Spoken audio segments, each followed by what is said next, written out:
हमारे YouTube channel दर्शन कीजिए में आपका स्वागत है और प्रस्तुत है हमारा ये विशेष प्रसारण।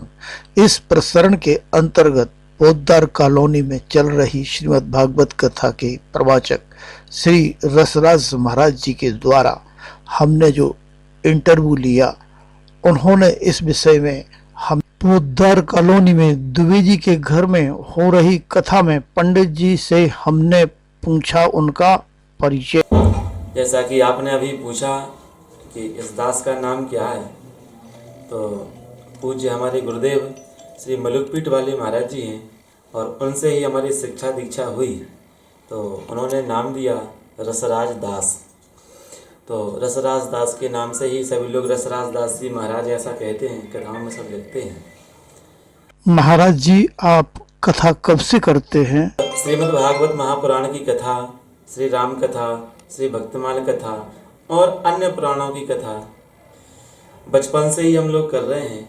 पूज्य गुरुदेव के चरणों में करीब 25 वर्ष हमें हो गए और 25 वर्षों से लगातार भागवत जी की सेवा चल रही है। पहले तो विद्यार्थी जीवन व्यतीत हुआ और करीब 17-18 वर्ष से लगातार भागवत जी की सेवा कर रहे हैं। कथा को कुछ लोगों ने धंधा बना लिया है, इस पर आप क्या कहेंगे? भागवत जी तो सभी लोग करते ही हैं, पर सभी का उद्देश्य अलग होता है। तो कई लोगों का उद्देश्य होता है कि भागवत जी की कथा करें और उसको धंधा बना करके और खूब अर्थ का उपार्जन करके और अपनी सांसारिक जो सुविधाएं हैं उसमें उपयोग करें। उनकी और आपकी कथा में अंतर क्या है? पर हमारे गुरुदेव ने जब हम लोगों को शिक्षा दी और जब इसके बाद में बताया कि भागवत जी जो हैं यह साक्षात श्री सुखदेव जी का ग्रंथ है, साक्षात ठाकुर जी का ही अवतार है, शब्द में प्रति है और साक्षात वेद हैं, इसलिए वेदों को बेचा नहीं जाता, इनसे धंधा नहीं किया जाता। तो हम लोग जहाँ भागवत जी करते हैं बस यही जोड़ते हैं सबके लिए कि कैसे भी करके सभी लोग अपने धर्म से जुड़े। लोग धर्म से जुड़े, इसके लिए आप कैसे कहेंगे? आज सनातन में सबसे ज़्यादा विकृति है कि लोग अपने धर्म को छोड़ करके और दूसरे धर्म में जा रहे हैं। यह सनातन का एक बहुत बड़ा पतन हो रहा है समाज का। अभी जैसे 25 तारीख को लोग क्रिसमस डे मनाते हैं, तो जिनका जो पंथ है, मत हैं, वो अपने हिसाब से मनाते हैं, पर हमारे जो सनातनी हैं, हिंदू भाई लोग हैं, वो भी कहीं ना कहीं जाकर के उनके उत्सवों में शामिल होते हैं। हमारा किसी के उत्सव में शामिल हों, इससे हम कोई बुराई नहीं है, पर बुराई इसलिए है कि हम लोग तो शामिल हो जाते हैं, पर उनसे कहो कि अपने मुंह से हनुमान चालीसा के बार पाठ कर लें, किसी हनुमान जी के मंदिर में जाएं, तो वो लोग हमारे यहाँ नहीं आते। तो सामाजिक जो समरसता है वो केवल और केवल सनातन धर्मी ही जानते हैं। सनातन धर्म में सबका स्वागत है। जैसे पतिव्रता नारी होती है, वह पति के साथ में सबका आदर करती है, ऐसे ही सनातन धर्मी है कि वो श्री ठाकुर जी को तो अपने इष्ट मानते हैं, पर जितने भी देवी देवता हैं उनका भी पूजन करते हैं, उनका भी अर्चन करते हैं, उनको भी वंदन करते हैं। हमारे इस धर्म में किसी को निराशा नहीं किया जाता, कोई किसी को ना तो भेद दृष्टि से देखा जाता है और ना ही किसी की उपेक्षा है। बात बस इतनी ही है कि हम सब एक होकर के रहें। आज एक होने का समय आ गया है।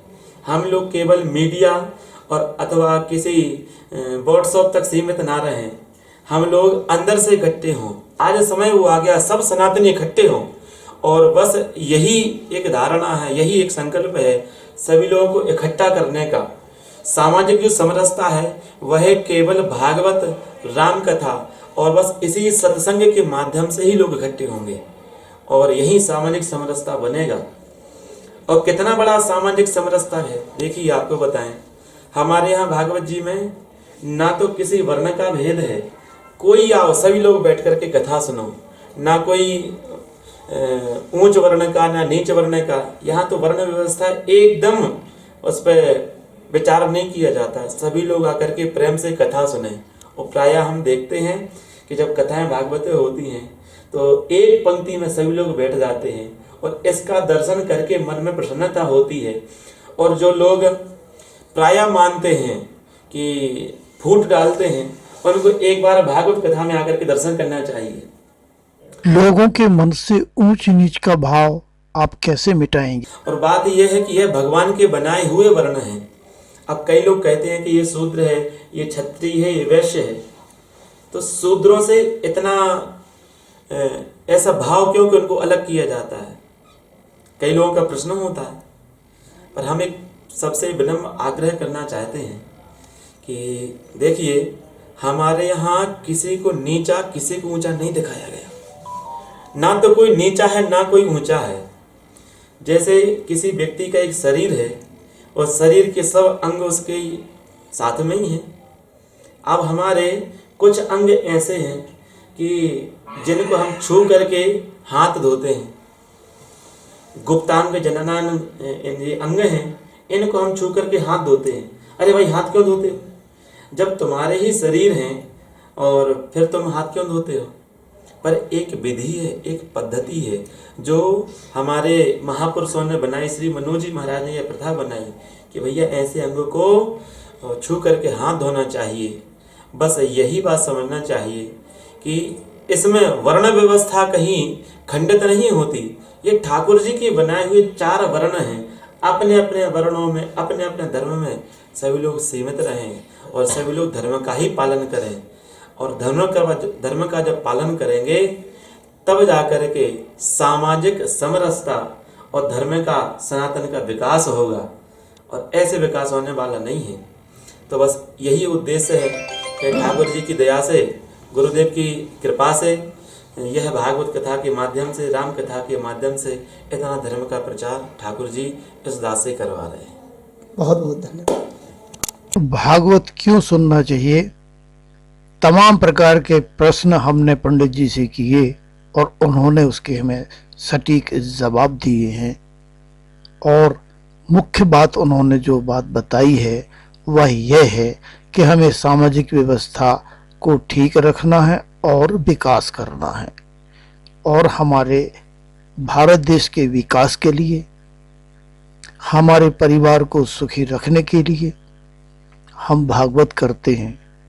तो हमारा आप सभी दर्शकों से निवेदन है कि ऐसे संत महात्मा से जाकर के भागवत वो हमारे रसराज जी महाराज की है और हम इनसे काफ़ी समय से जुड़े हुए हैं। हमें बस ये सबका अपना अपना संप्रदाय होता है, तो बस एक पंथ रहता है भगवान से जुड़ाने का, मिलाने का। तो हम तो भगवान के प्रति जो आस्था है हमारी, तो वही खींच लाती है। भक्त और भगवान के बीच का जो है वही बताते हैं, वो समझाते हैं और उसी से जुड़ाते हैं, भगवान से मिलाते हैं। आपका नाम? जी, मेरा नाम अंशु गोस्वामी है। हम सारे सागर वासियों का यह बहुत बड़ा सौभाग्य है कि श्री मलूक पीठाधीश्वर के ही जो संत प्रसादम हम लोग को प्राप्त हुआ है, सर की वाणी से हम सब सागरवासी अनुग्रहित हुए हैं।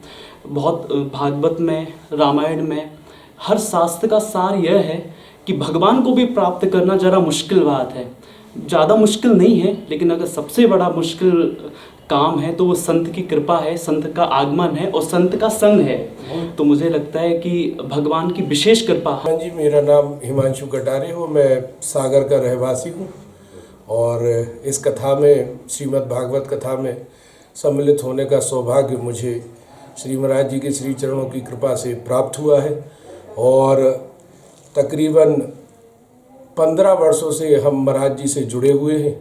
और आप मलूक पीठाधीश्वर देवाचार्य द्वाराचार्य श्री राजेंद्र दास जी महाराज के परम प्रिय शिष्यों में से एक श्री रसराज दास जी महाराज हमारे बीच इस कथा का जो श्रोतागणों को सुनने मिल रही है, उसका आपके श्रीमुख से यह मधुराति मधुर प्रवाह हम लोगों को सुनने मिल रहा है। और इनका विशेष प्रेम, विशेष कृपा सागर वालों पे निरंतर रही है कि हर धार्मिक महा आयोजन में आपका सानिध्य हम लोगों को प्राप्त होता है और बड़ा सुख मिलता है। और संत के समागम से, संत के आगमन से जो अनुभूति एक ग्रस्त व्यक्ति को, एक सांसारिक व्यक्ति को प्राप्त होती है, वह हमें आपके श्री चरणों से मिल रही है। और सबसे महत्वपूर्ण बात यह है कि यदि भगवत कृपा प्राप्त करनी है तो संतों का समागम और संतों के मुख से यदि हरि कथा का श्रवण होता रहे तो उसी से वह मार्ग सुनिश्चित होता है। और यही सबसे सशक्त माध्यम है, प्रभावशाली माध्यम है कि जिसके माध्यम से निरंतर यह कथा का आनंद हमें प्राप्त हो रहा है और आपके श्री चरणों की कृपा हमें मिल रही है। क्या आगे भविष्य में और कुछ ऐसे दोबारा आने का या बुलाने का प्रोग्राम भी रहेगा? हमारा तो प्रयास निरंतर यही होता है। प्रेम उनसे इतना अधिक है कि हम सागरवासी चाहते हैं कि वो सदा हमारे बीच बने रहे। और अभी एक बहुत सुंदर प्रसंग भविष्य में आने वाला है। 15 जनवरी से लेकर 23 जनवरी तक श्री रसदास जी महाराज के तत्वाधान में ही संजय ड्राइव रोड पर सेंचुरी मैरिज गार्डन के समीप श्री राम नाम महायज्ञ नवकुंडीय महायज्ञ एवं श्री राम कथा का भी आपके ओजपूर्ण वाणी से प्रवाह होगा, जिसका आनंद सभी सागर के भक्तजनों को और अन्य सुदूर अंचलों से आए भक्तों को प्राप्त होगा। यह परम सौभाग्य की बात है कि जितने दिवस और जितनी तिथि और जितने समय में जो कार्यक्रम अयोध्या जी में संपादित होगा, उसी चरण में, उसी वेला, उसी श्रृंखला में यह कार्यक्रम सागर में संजय ड्राइव के पास यह जो प्रस्तावित राम मंदिर है, यहाँ पर वह कार्यक्रम चलेंगे। आपके चैनल के माध्यम से मैं सभी को विदित कराना चाहता हूँ कि 121 फीट ऊंचा मंदिर का, राम मंदिर का निर्माण यहाँ पर हो रहा है। और व्यवस्था कुछ ऐसी की गई है कि जो सूर्य नारायण की पहली रश्मि का है, पहली जो किरण है, वह ठाकुर जी के श्री चरणों पे आके पड़ेगी। ऐसी व्यवस्था, ऐसा आसन और ऐसा जो गर्भगृह है वो निर्मित किया जा रहा है। और बड़ी विशेष कृपा है, संतों की यह नगरी रही है और बड़े बड़े संतों का आगमन होता है और रसराज जी का विशेष सानिध्य हम लोगों को यहाँ पर प्राप्त हो रहा है और भविष्य में भी होता रहेगा। और निरंतर ऐसे भगवत संबंधी आयोजन यहाँ पर होते रहेंगे। बहुत बहुत धन्यवाद। जी धन्यवाद।